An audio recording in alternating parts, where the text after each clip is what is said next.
Paul Stoffel's home-built 1978 GMC Caballero was built to prove a point, namely that Pro Street isn't dead. Stay tuned to learn all about it on this episode of Fuel AutoMedia TV, powered by Performance Engineering.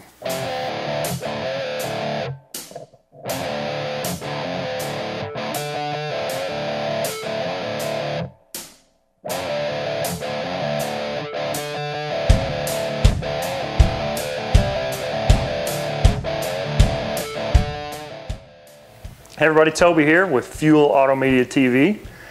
Spending some time in the shop today. Just finished the newest issue of RPM magazine, and usually after that mad rush to get that thing done, I like to get out in the shop and tinker around, clean some stuff up, get ready for some new projects. Just an update on my project. Unfortunately, we're kind of in a holding pattern.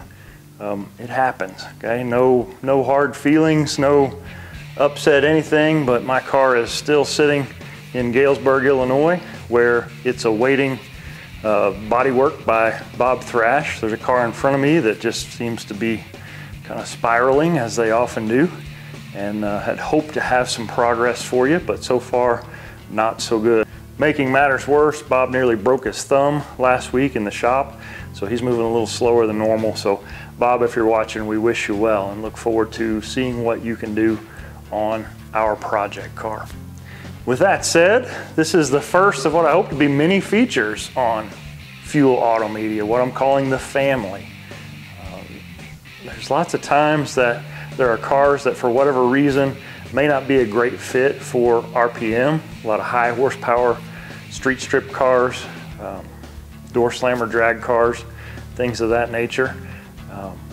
I certainly trust my editor's judgment. He does a great job, but there's cars that I like and that probably you like that may not be necessarily great fits for that, or maybe even if they are, we like to revisit them and talk to the owners about the build. And that's really the idea behind what I'm calling family features, where I will source photos from owners and I will work to write a story and bring you kind of a video version of an old school car magazine feature.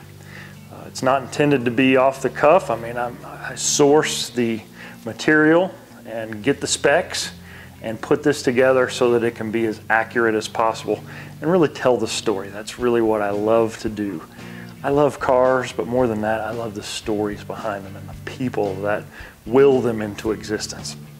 So on this very first episode, I chose to feature Paul Stoffel. Paul is a Facebook friend. I've never met him, but he has persistently kind of contacted me to see, hey, can we get this thing featured? And it's a great story. It's a story of someone who loved the Pro Street style and wanted to build one of his own, and that's exactly what he's done. And so it's a high horsepower, naturally aspirated street strip car, not a trailer queen by any means, but also not a hacked up purpose-built drag car either. It embodies all the things that I love in a dual purpose street strip ride. The story starts pretty simply. I was 5 years old and I had no idea what I was looking at. I distinctly remember seeing my first El Camino right around 1980. Was it a car? Was it a truck? In a word, yes.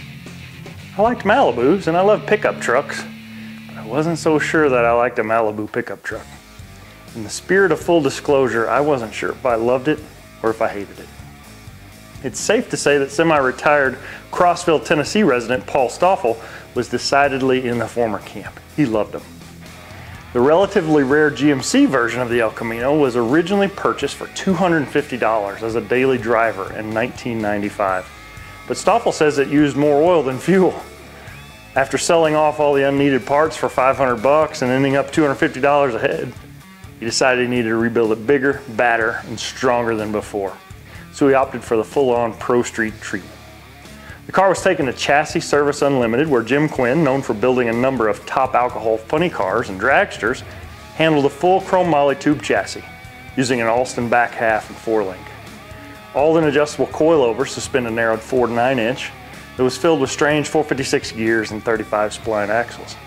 The finished chassis was powder coated a custom metallic blue with all the bolt-on components also powder coated in a custom black chrome finish.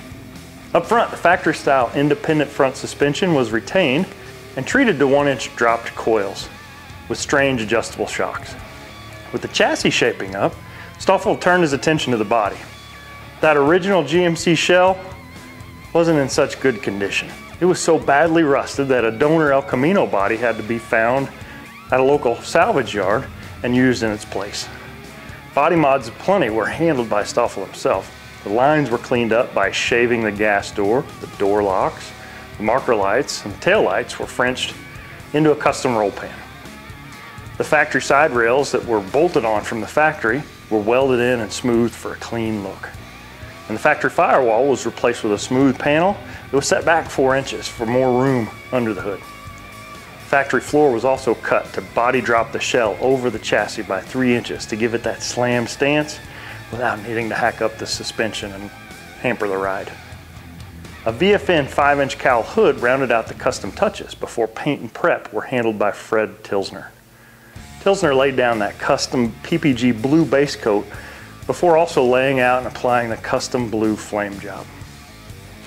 Tires and wheels for the GMC consist of some era-appropriate centerline Convo Pros with 15x6s shod with Mickey Thompson Sportsman front runners up front and 15x15s with the beefy 33x19.5 Sportsman's out back.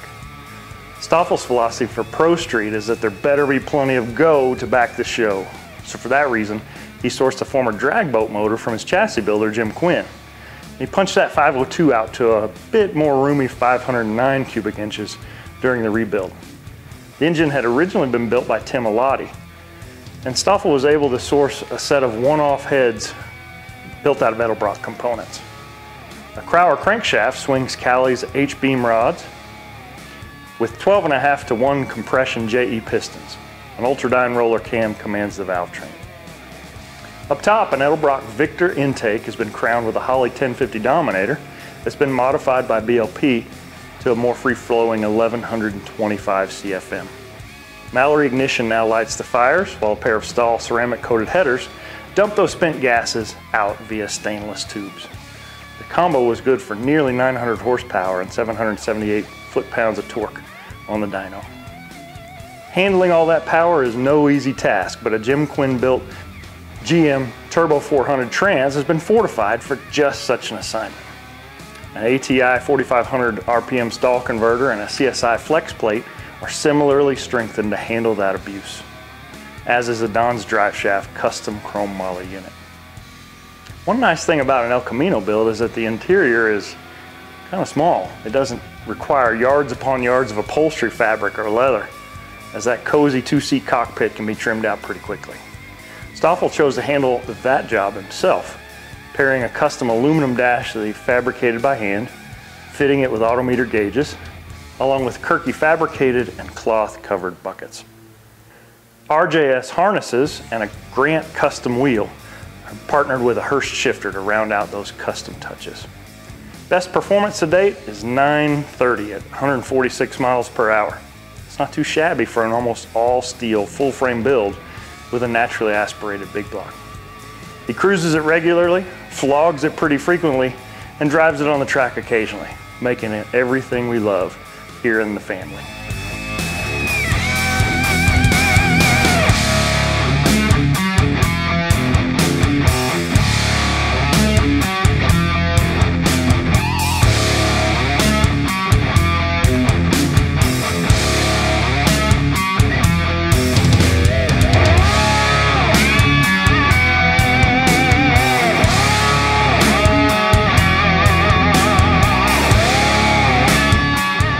Do me a favor, if you haven't already subscribed to the channel, do so. The sooner you do that, the more we can grow, and the more we can grow, the more of these types of videos I can create.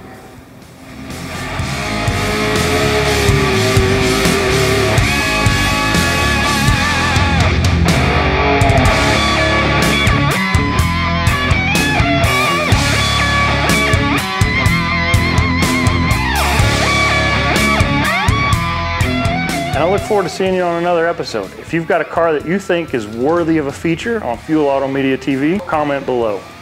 I'd love to take a look. Thanks a lot. This is Toby Brooks, signing off.